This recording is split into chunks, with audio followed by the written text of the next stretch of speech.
ان کی حکومت کا خاتمہ سلطان صلاح الدین ایوبی کے ہاتھوں ہوا تھا۔ بعد میں یہ ایران منتقل ہو گئے، صفوی دور حکومت میں معطوب رہے اور صدیوں بعد 19ویں صدی کے آغاز میں یہ خاندان ایران کے شاہی دربار سے وابستہ ہوتا ہے۔ 1818 میں ایران کے قاجار بادشاہ فتح علی شاہ نے اسماعیلیوں کے 46ویں امام حسن علی شاہ کو اپنا داماد بنا لیا اور پہلی بار آغا خان کا شاہی لقب دیا۔ یہاں سے ان کو آغا خانی بھی کہا جانے لگا، یعنی آغا خانی اور اسماعیلی ایک ہی فرقے کے دو نام ہیں، اسماعیلی امام اسماعیل سے اور آغا خانی ان کو جو لقب قاجار نے دیا تھا۔ لیکن یہ تعلقات جلد ہی ایک بڑے جغرافیائی اور سیاسی تنازع کی نظر ہو گئے۔ ایران کی قاجار حکومت اور آغا خان اول کے درمیان جھگڑے کی اصل بنیاد ان کے برطانوی سلطنت یعنی انگریزوں کے ساتھ بڑھتے ہوئے قریبی تعلقات بنے۔ یہ وہ دور تھا جب برطانوی سلطنت خطے میں اپنے اثر و رسوخ کو پھیلا رہی تھی اور ایران اس نو آبادیاتی طاقت کو اپنے لیے ایک بڑا خطرہ سمجھتا تھا۔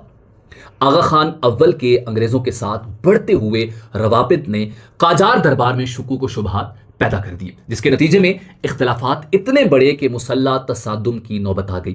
ایران میں اپنے سیاسی حریفوں سے شکست کھانے کے بعد آغا خان اول کو 1840 کی دہائی میں ایران چھوڑ کر افغانستان اور پھر وہاں سے برطانوی ہندوستان ہجرت کرنی پڑی۔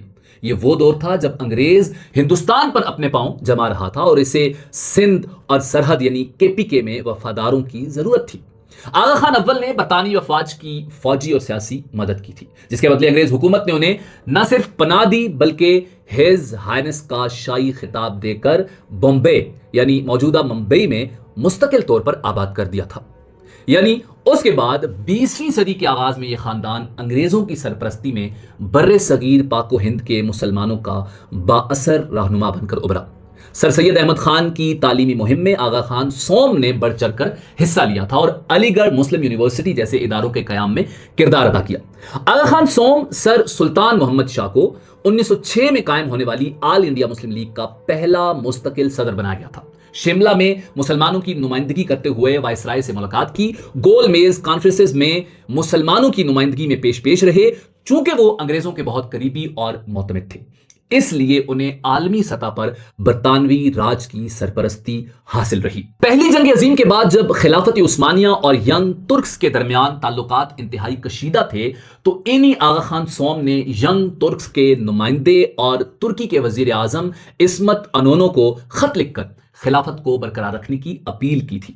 مصطفیٰ کمال اتا ترک نے آغا خان کے انگریزوں کے ساتھ گہرے روابط کی بنیاد کی وجہ سے اس خط کو برطانوی سازش اور ترکی اندرونی معاملات میں مستقل مداخلت کی راہ قرار دیا تھا اور پھر اسی خط کو بہانہ بنا کر مارچ 1924 میں خلافت کے خاتمے کا اعلان کیا تھا۔ موقف اختیار کیا کہ جب تک خلافت کا دائرہ قائم رہے گا برطانوی ایجنٹس کی مداخلت ختم نہیں ہو سکے گی۔ 19ویں صدی کے آخر اور 20ویں صدی کے شروع میں اس خاندان نے اپنی رہائش اور سرمایہ کا رخ بر صغیر اور برطانیہ سے موڑ کر فرانس کی طرف کرنا شروع کر دیا۔ برطانیہ کے بجائے فرانس کو اپنا مستقل مسکن بنانے کے پیچھے گہری اسٹریٹجک اور ذاتی وجوہات تھیں۔ برطانیہ اس وقت ایک بڑی نو آبادیاتی طاقت تھا اور وہاں رہ کر کام کرنے کا مطلب یہ ہوتا کہ آغا خان خاندان دنیا بھر میں موجود اپنے مریدین جو مختلف نو آبادیات میں پھیلے ہوئے تھے ان کی نظر میں برطانوی پالیسیوں کا رنگ الیکٹڈ نظر آتا۔ فرانس نے انہیں ایک ایسا غیر جانبدار اور بین الاقوامی پلیٹ فارم مہیا کیا جہاں سے وہ کسی ایک سیاسی بلاک کا حصہ بنے بغیر اپنے عالمی نیٹ ورک کو چلا سکتے تھے۔ مزید برآں فرانس کا ماحول، وہاں کی اشرافیہ کا طرز زندگی اور پیرس کی عالمی سفارتی مرکزیت اس خاندان کے عالمی ویژن کے عین مطابق تھی، جس کے لیے یہ خاندان مستقل طور پر فرانس منتقل ہو گیا۔ پیرس کے مضافات ایگلیمیو اسٹیٹ میں ان کا مستقل ہیڈ کوارٹر اور عالی شان شاہی محل قائم ہوا۔ یہیں سے مغرب اور خاص طور پر فرانس کا وہ دوہرا معیار اور منافقت کھل کر سامنے آتی ہے جو موجودہ عالمی نظام کا خاصہ ہے۔ فرانسیسی حکومت اپنی سخت ترین سیکولر پالیسیوں کے تحت عام مسلم تارکین وطن، پناہ گزینوں اور غریب مسلمانوں کے خلاف انتہائی سخت قانون نافذ کرتی تھی۔ وہاں حجاب پر پابندی لگائی جاتی، داڑھی یا روایتی مسلم شناخت کو عوامی مقامات پر جرم کی طرح دیکھا جاتا اور مسلم کمیونٹیز کو پسماندہ رکھنے کے لیے ریاستی قوانین کا سہارا لیا جاتا۔ لیکن جب باری کسی کھرب پتی مذہبی پیشوا کی آتی ہے تو یہی سیکولر قوانین موم کی ناک بن جاتے ہیں۔ یہ لوگ فرانس جیسے سیکولر ملک میں بیٹھ کر اپنی مذہبی پیشوائی کا نیٹ ورک پوری دنیا میں چلاتے ہیں، اور اس پر فرانس کے سخت ترین سیکولر قوانین کا اطلاق نہیں ہوتا۔ مغرب کا یہ دورہ معیار ثابت کرتا ہے کہ ان کے ہاں قانون، تہذیب اور سیکولرزم کی پابندیاں صرف غریب اور کمزور مسلمانوں کے لیے ہیں، جبکہ ارب پتی اور بااثر شخصیات کے لیے تمام قوانین اور نظریات یکسر بدل دیے جاتے ہیں۔ آغا خان فیملی کا شمار فرانس کے سب سے بڑے ٹیکس دہندگان میں ہوتا تھا۔ وہ وہاں کے مہنگے ترین ریمپ اور گھوڑوں کی ریس کے فارمز کے مالک تھے، اور ان کا سرمایہ فرانسیسی معیشت کو مضبوط کرتا تھا۔ یہ فرانسیسی اعلیٰ اشرافیہ کا ناگزیر حصہ مانے جاتے تھے۔ پوری دنیا میں پرنس شاہ رحیم آغا خان کو سربراہ مملکت کا پروٹوکول ملتا ہے۔ ان کا کھربوں ڈالرز پر محیط Aga Khan development network AKDN ہے۔ یہ نیٹ ورک دنیا کے درجنوں ممالک میں تعلیم، صحت اور مائکرو فنانس کے شعبوں میں کام کرتا ہے۔ انہوں نے دنیا بھر کی حکومتوں کے ساتھ باقاعدہ 2 طرفہ سفارتی معاہدے کر رکھے ہیں، جس کے تحت انہیں ایک خود مختار ریاست کی طرح حقوق اور سفارتی استثناء حاصل ہے۔ یہ واضح کرتا ہے کہ دنیا کے سیاسی ایوانوں میں عزت اور پروٹوکول حاصل کرنے کے لیے زمین کی سرحدوں سے زیادہ دولت، اچھے تعلقات اور سمارٹ ڈپلومیسی کی ضرورت ہے۔ اس میں مغرب اور مشرق کا کوئی فرق نہیں۔ اب بات کرتے ہیں مذہبی نقطہ نظر سے اسماعیلی فرقے کی کہ ان کے عقائد اور نظریات کیا ہیں، اور کیا یہ لوگ مسلمان ہیں۔ اب بدقسمتی سے پاکستان میں مسلمانوں کا ہر فرقہ دوسرے فرقے کو کافر سمجھتا ہے، اسی لیے ان کے یعنی اسماعیلیوں کے عقائد اور نظریات پر میری ریسرچ کے دوران مجھے دارالفتہ جامعہ علوم الاسلامیہ کراچی کے فتوے میں یہ حیران کن باتیں نظر آئیں۔ یاد رکھیں، یہ میری رائے نہیں بلکہ اس فتوے میں موجود ہیں، جس کا لنک ڈسکرپشن میں موجود ہے۔ جامعہ علوم الاسلامیہ کراچی کے دارالفتہ کے مطابق یہ فرقہ اسلام سے متصادم عقائد کی وجہ سے دائرہ اسلام سے خارج اور کافر ہیں۔ ان کے بنیادی عقائد اس فتوے میں یہ لکھے ہوئے ہیں۔ نمبر 1، عقیدہ امامت۔ اس کا مطلب یہ ہے کہ جیسے انبیاء کرام علیہم السلام مبعوث من اللہ یعنی اللہ کی طرف سے بھیجے ہوئے ہیں، اسی طرح ائمہ معصومین بھی مبعوث من اللہ ہیں، یعنی وہ بھی اللہ رب العزت کی طرف سے بھیجے ہوئے ہیں۔ یہ عقیدہ تو عام شیعہ فرقے کا بھی ہے، مگر آغا خانی اسماعیلی اپنے امام حاضر کو صرف معصوم ہی نہیں مانتے بلکہ یہ بھی مانتے ہیں کہ ان کا امام حاضر خدا کا مظہر ہے۔ خدا تعالیٰ اپنی تمام الہی طاقتوں کے ساتھ یکے بعد دیگرے امام حاضر میں حلول کرتا ہے، اس لیے ان کے نزدیک امام حاضر ہی مستحق دعا و عبادت ہے۔ اس کے بعد جو دوسرا عقیدہ ہے وہ بغض صحابہ کا ہے۔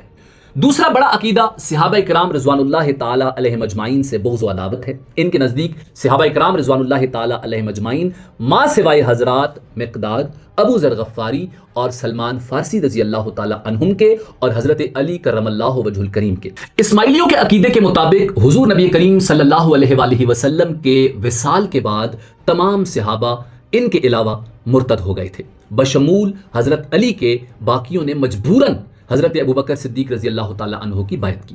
اس فتوے میں مزید شدید الفاظ بھی موجود ہیں جو میں بیان کرنا مناسب نہیں سمجھتا۔ اسی فتوے میں جو تیسری بات ہے وہ ہے تحریف قرآن، یعنی قرآن مجید فرقان حمید ان کے نزدیک حضرت عثمان غنی رضی اللہ تعالی عنہ کا تحریف کرتا ہے، اور اصلی قرآن ائمہ کے پاس منتقل ہوتا رہا ہے اور اب امام مہدی کے پاس ہے۔ اس کے 40 پارے ہیں، وہ ایک غار میں اس قرآن کو لیے بیٹھے ہیں، اپنے ظہور کے بعد اس کو لائیں گے اور نافذ کریں گے۔ اب سنیوں کے مطابق ان عقائد کی وجہ سے یہ دائرہ اسلام سے خارج ہیں، مگر اسماعیلیوں کے اپنے عقائد کے حوالے سے رائے مختلف ہے۔ اسماعیلی کہتے ہیں کہ اللہ رب العزت کا خلیفہ ہر وقت دنیا میں حاضر ہونا چاہیے، اور دوسری بات یہ ہے کہ اگر دنیا میں 2 لوگ موجود ہیں تو اسماعیلی عقیدے کے مطابق ان میں سے ایک ہادی کی حیثیت سے اللہ کا نمائندہ ہے اور دوسرا وہ ہے جس کو ہدایت کی ضرورت ہے، یعنی اگر 2 لوگ بھی باقی رہے تو ان میں سے ایک جو ہے وہ امام حاضر ہوگا۔ دنیا ایک لمحے کے لیے بھی امام کے بغیر نہیں رہ سکتی، یہ اسماعیلیوں میں بنیادی تصور ہے۔ امامت کا یہ سلسلہ ان کے مطابق قیامت تک جاری رہے گا، اور اسماعیلی ہونے کا سب سے بنیادی عقیدہ یہی امامت ہے۔ اسماعیلیوں کے مطابق امام کی ظاہری شکل و صورت اور اعمال کے اندر خدا کی حکمت ہے۔ یہ اس حوالے سے یہ دلیل دیتے ہیں کہ قرآن میں حضرت خضر علیہ السلام کے بچے کو قتل کرنے کا واقعہ ہے، اور وہ ظاہری عمل تھا۔ بظاہر تو وہ عمل غلط تھا، لیکن اس کے پیچھے حکمت خداوندی تھی۔ اسی طرح امام بھی بظاہر جو بھی کرے اس کے پیچھے حکمت خدا بنتی ہے۔ ان کے مطابق صلات کا مطلب نماز ادا کرنا نہیں جیسے سنی 5 وقت ادا کرتے ہیں، بلکہ صلات کا مطلب امام کی اطاعت ہے، اور صوم کا مطلب بھی ظاہری کھانے پینے سے رکنے والا روزہ نہیں بلکہ امام جس چیز سے روکے اس سے رکنا صوم ہے۔ اس کے علاوہ قرآن کی تحریف کا عقیدہ ان کے اندر خفیہ ہے۔ اب بات کرتے ہیں کہ پاکستان جیسا ایٹمی ملک ان کو اتنا پروٹوکول کیوں دے رہا ہے، کیوں صدر پاکستان اور ان کی بیٹی پرنس کے استقبال کے لیے گئے۔ یاد رکھیے، ریاست پاکستان کا پرنس رحیم آغا خان کو پروٹوکول اور عزت دینا اسماعیلی برادری کی ریاست پاکستان کے لیے فلاحی سرگرمیوں کی وجہ سے بھی ہو سکتا ہے، اور اسی طرح جتنے بھی ممالک ہیں وہاں ان کی یہی عزت ہے۔ Aga Khan development network Pakistan میں صحت، تعلیم، دیہی ترقی، غربت میں کمی، خواتین کی بااختیاری، ثقافتی ورثے کے تحفظ اور معاشی بہتری کے شعبوں میں کام کرتا ہے۔ آغا خان لیبارٹری سے لے کر آغا خان کینسر ہاسپٹل تک سب اسی نیٹ ورک کے تحت کام کرتے ہیں۔ HBL سے لے کر سرینا ہوٹل تک سب کے بانی اسماعیلی ہی ہیں۔ یہ بہت پرامن شہری ہیں اور پورے ملک میں بے شمار فلاحی ادارے یہی لوگ چلا رہے ہیں، اور اس سب کے پیچھے امام حاضر پرنس رحیم آغا خان ہیں۔